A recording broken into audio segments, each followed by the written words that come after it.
мне приходится как бы все-таки немножко коснуться профессиональных вопросов, не просто воспоминаний там, о создании той или другой работы, да, а на базе чего она строилась вообще, как бы, ну, сама тема, о чем вообще мы говорим, да, не просто там, я пришел с карандашиком, мне понравилось, я сел, что-то такое порисовал, я не порисовал, и не просто сел, да, я 10 раз перекомпоновал это у себя в голове, да, и 10 раз перекомпоновал на этой работе.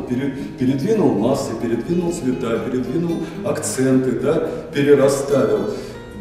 На выставке, на этой, да, которая обозначена как русский реализм, нюансы и контрасты, вот это самое двойное нюансы и контрасты чрезвычайно важная вещь, да? То есть вот это все, это на самом деле вот эта игра изобразительных средств в нюансах и контрастах.